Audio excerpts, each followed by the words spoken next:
Komandas tikās savā starpā Jūrmalā, un jūrmalnieki uzvarēja ar 91-76.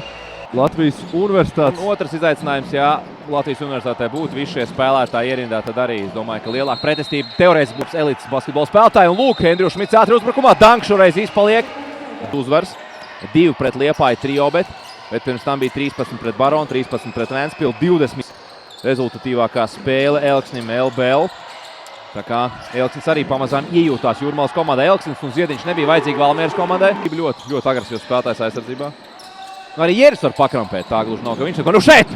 Šī pirmā epizode, par ko runājām. Šeit redzam šo uzbrukumu, kurš beigsies ar skaistu ljubdanku. Šmita izpildījumā lieliski Elksņa piespēle. Nu, un Endrijs Šmits.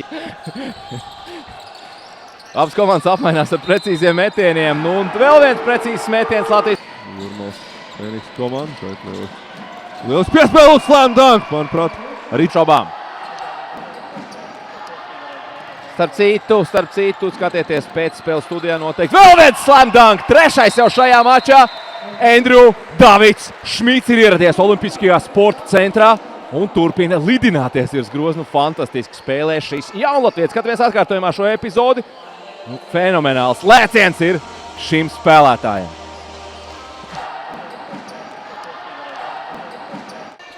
Lietas, kas viņam ir jāuztrenē, un pirmkārt tas ir metiens perimetrā, un šeit vēl Prāts, kas notiek? No kurienes atspērā Šmits? Vēl šādi turpinās, tad vairāk statistikas rekordi varētu krist.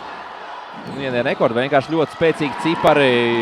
Arī ar to absolūti nevaram izslēgt šādu iespēju. Samocīs vispār pieņemot pareizes lēmumus. Fantastiski Jermāno piespēle. Šeit redzam tomēr.